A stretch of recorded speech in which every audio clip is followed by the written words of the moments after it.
let's go over Pohakuloa. All this stuff they tell us. They're never quite clear. They're never quite transparent. We're asking to do the samples. Remember, they told us there was no DU at all. Then they said, oh yeah, there's DU, but it's 700. Well, first of all, you told us it was nothing.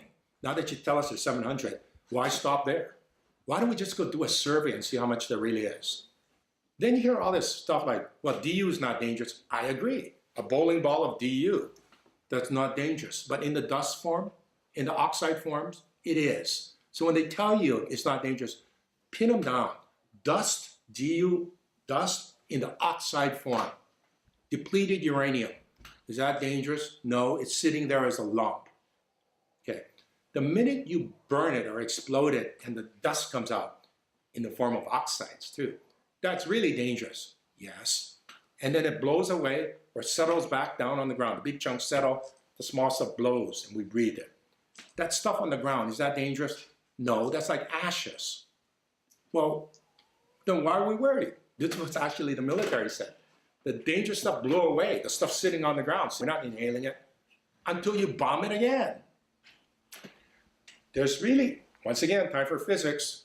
What's the difference between a rapidly moving DU particle hitting a target, blowing up and exploding, burning, versus a chunk of DU material left over that gets hit by a bomb shrapnel at a very high speed? I checked the speed. Will a shrapnel hitting the DU versus the DU hitting a stationary particle, isn't that the same thing? Yes, physics said yes it is.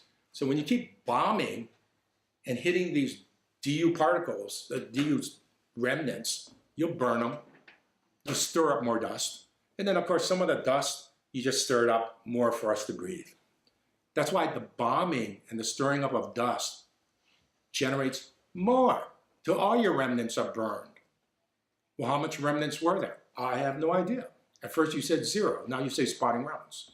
I think it's time we go do a good survey and measure it.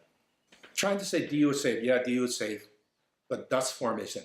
Well, even DU dust, Dr. Pang, we know from guys who mill, you know, guys who get the uranium or depleted uranium and mill and make little, shape the weapons to put in the bullet. Well, they don't have a problem. Yeah, because that's not DU oxide, that's DU, straight DU metal.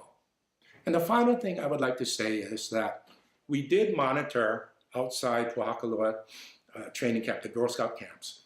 We monitored 20,000 minutes in Kona. And we know what the Geiger counter readings look like. When we went up there, we had these 6 or 7 spikes in 6 hours, way off in left field. It's supposed to be like 20 or 30 counts per minute, normal background radiation. All of a sudden, there's 6 or 7 kind of high end. We didn't know what to do with them.